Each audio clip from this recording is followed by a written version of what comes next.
Assalamualaikum warahmatullahi wabarakatuh. Om Swastiastu, Namo Buddhaya, salam kebajikan. Perkenalkan, saya Arif Widianto, nomor induk mahasiswa 191217302 dari kelas sore 2019 B Universitas Widya Mataram. Pada kesempatan kali ini saya akan mempresentasikan makalah yang berjudul Ratio Legis mengenai lahirnya Undang-Undang Cipta Kerja dengan Omnibus Law. Yang pertama, pendahuluan.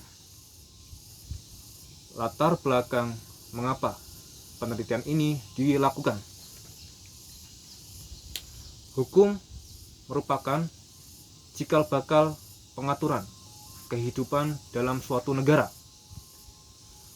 Menurut Mukhtar Kusumadmadja tahun 2012, tujuan utama hukum adalah untuk menjamin ketertiban, definisi, dan kepastian. Legislasi tidak terlepas dari sebuah hal yang mendasar, yaitu tentang konsep dasar negara hukum.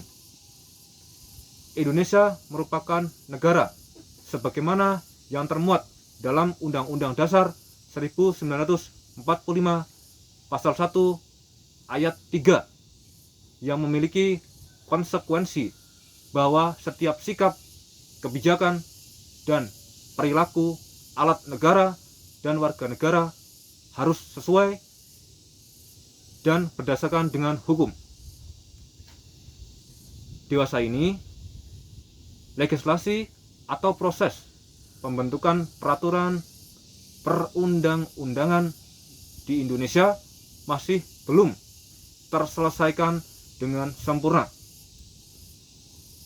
Seperti peraturan yang terus menggunung, substansinya tumpang tindih, menurunnya tingkat partisipasi publik, sehingga janji reformasi kelembagaan untuk mengatasi penataan regulasi tak kunjung terrealisasi.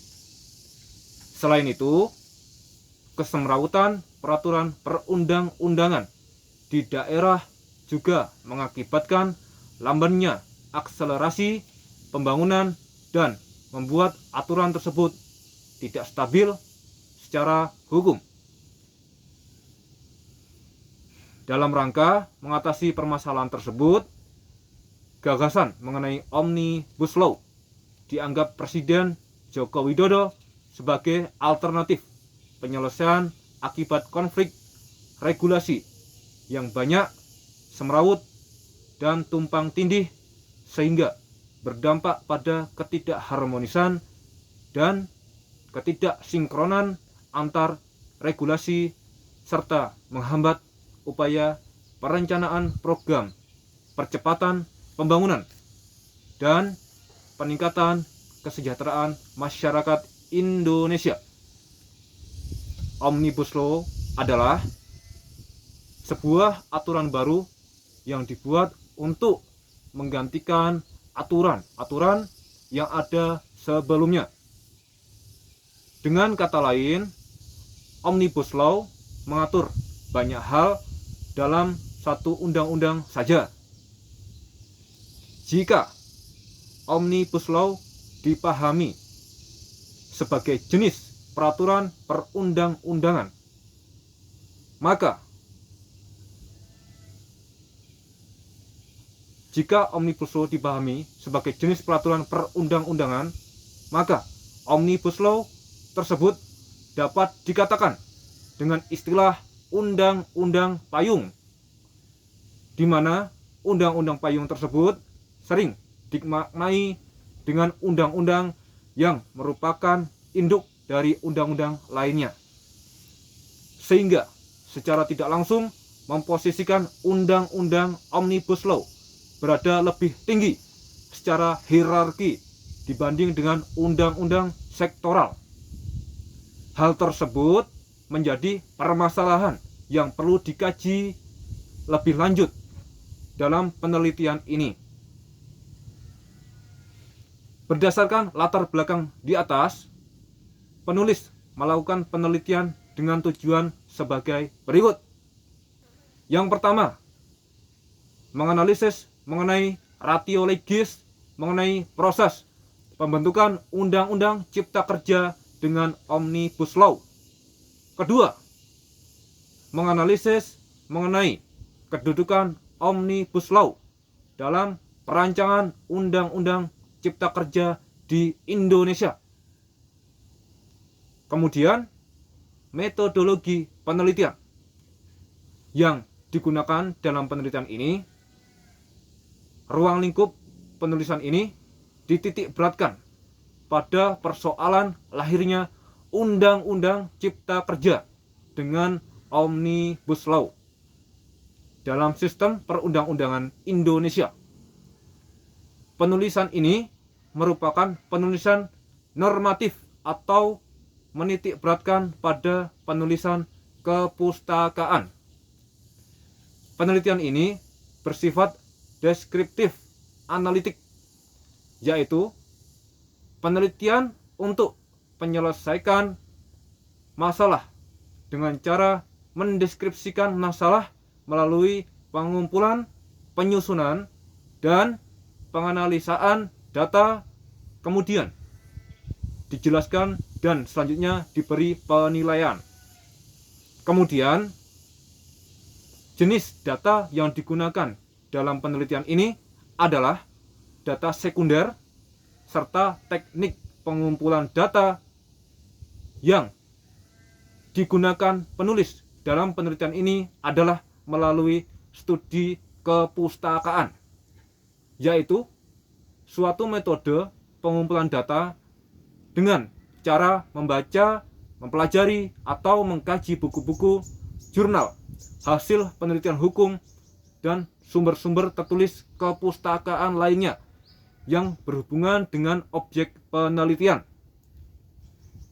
Selanjutnya, pengolahan dan analisa bahan hukum adalah proses penyederhanaan data ke dalam bentuk yang lebih mudah dibaca dan interpretasikan. Analisis bahan merupakan kegiatan dalam penelitian yang berupa memberikan kajian atau telah terhadap hasil pengolahan bahan yang dibantu dengan teori-teori yang telah didapatkan sebelumnya. Yang kedua, kajian pustaka. Pertama, ratio legis pembentukan undang-undang. Pembentukan undang-undang harus mengerti betul garis besar kebijakan yang akan dituangkan dalam sebuah undang-undang. Perlu disadari pula bahwa tujuan, landasan, roh, ratio legis untuk membentuk suatu undang-undang haruslah jelas, sehingga nantinya materi muatan yang akan dibentuk juga akan jelas.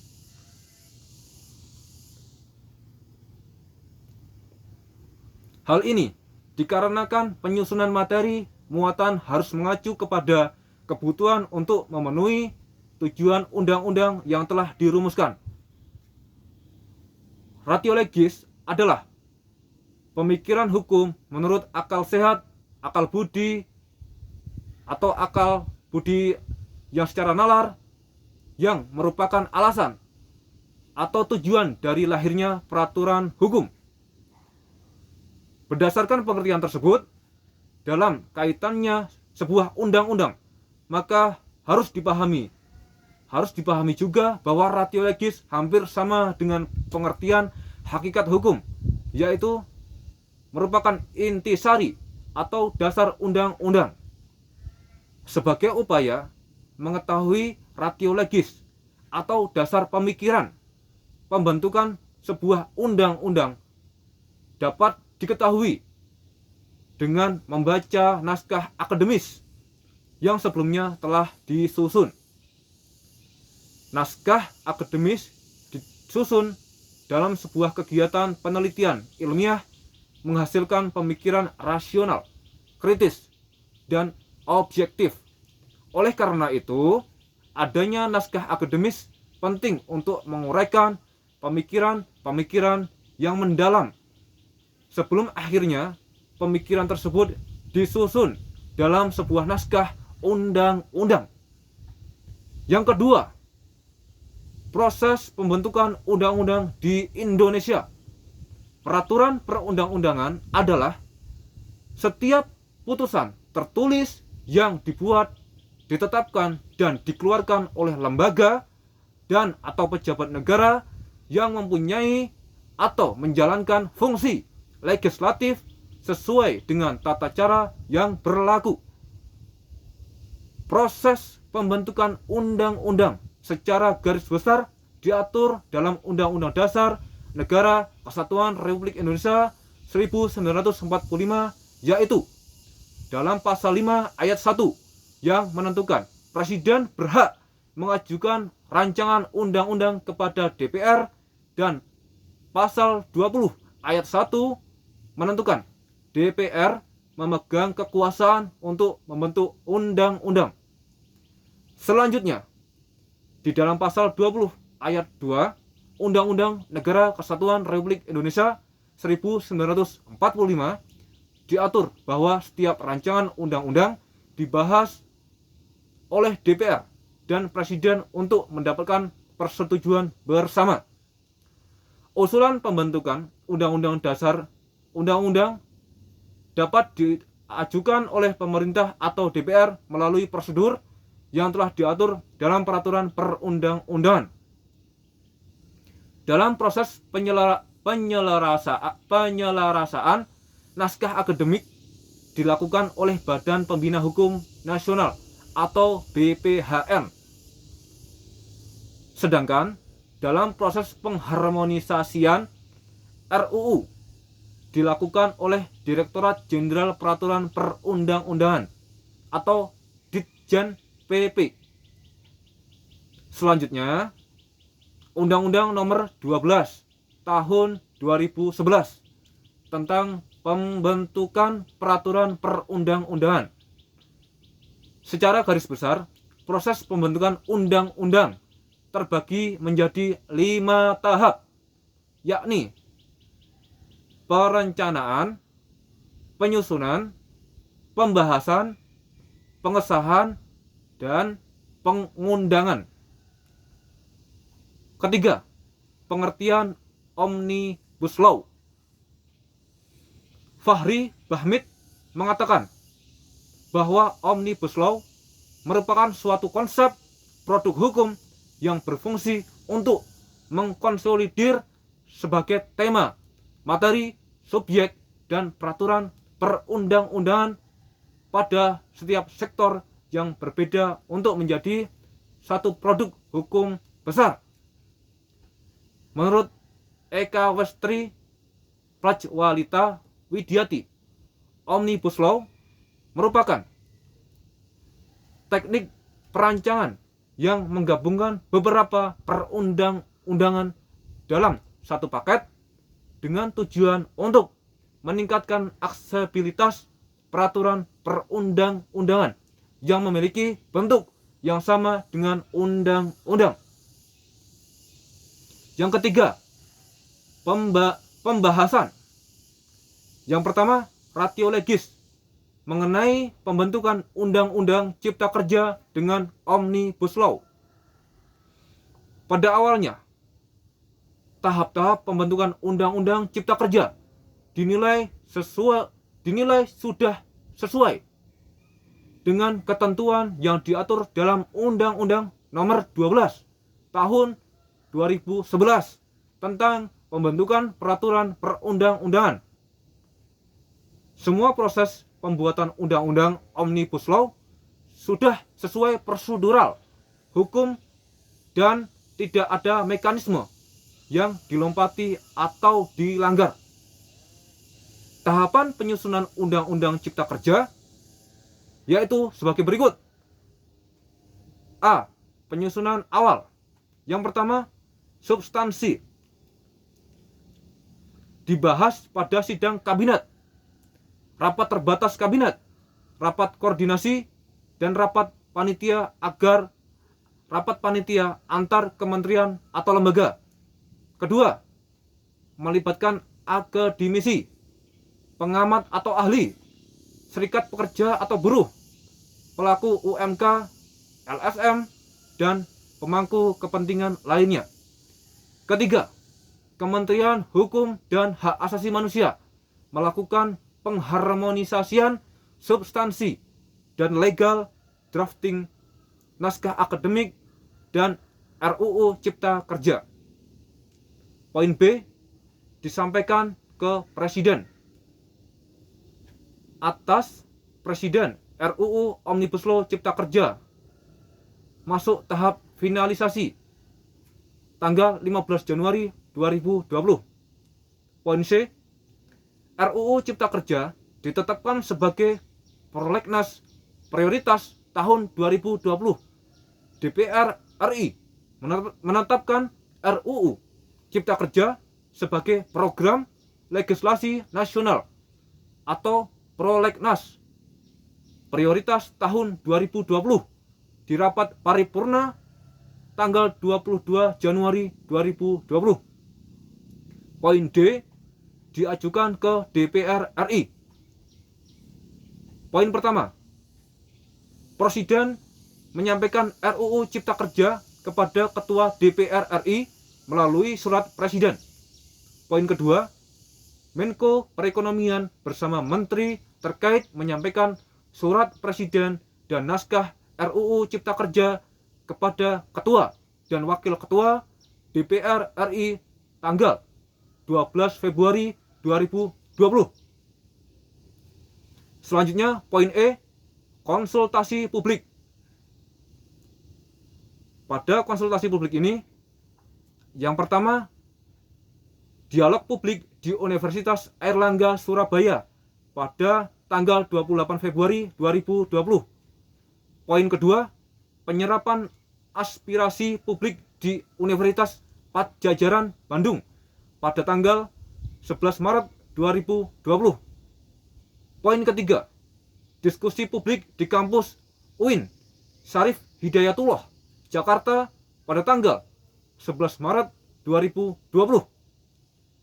Poin keempat, diskusi publik di Universitas Gajah Mada UGM Yogyakarta pada tanggal 12 Maret 2020.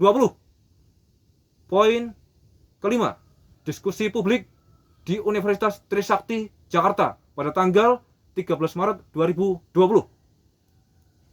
Poin keenam, dibentuk Panja Badan Legislasi atau Balek DPR RI, DPD RI, dan pemerintah melakukan rapat perdana untuk membahas RUU Cipta Kerja pada tanggal 14 April 2020. Dalam rapat tersebut, panitia kerja atau Panja RUU Cipta Kerja resmi dibentuk. Berdasarkan penjelasan tahapan-tahapan di atas, pembentukan undang-undang, terdapat tahapan yang tidak dilaksanakan oleh pembentuk peraturan. Tahapan yang dilompati yaitu pada tahap penyusunan awal Undang-Undang Cipta Kerja huruf B, penulisan atau penelusuran ratio legis pembentukan atau lahirnya Undang-Undang Cipta Kerja dengan Omnibus Law di Indonesia sebenarnya dilakukan untuk menciptakan lapangan kerja yang seluas-luasnya bagi rakyat Indonesia secara merata serta dapat mendorong investasi, mempercepat transformasi ekonomi, menyelaraskan kebijakan pusat daerah, memberi kemudahan berusaha, mengatasi masalah regulasi yang tumpang tindih, serta untuk menghilangkan ego sektoral di Indonesia.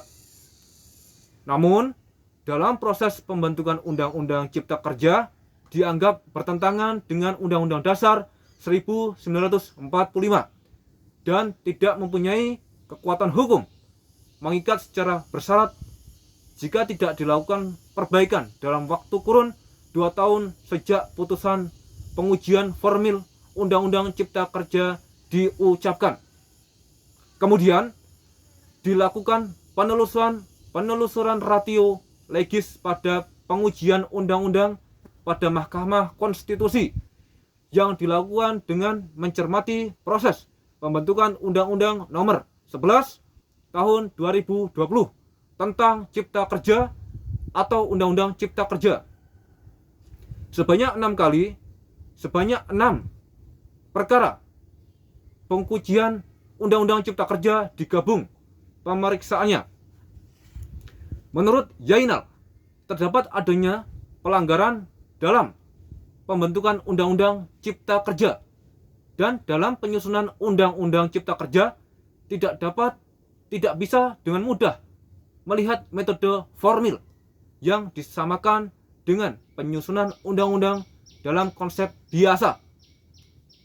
Kedua, kedudukan Omnibus Law.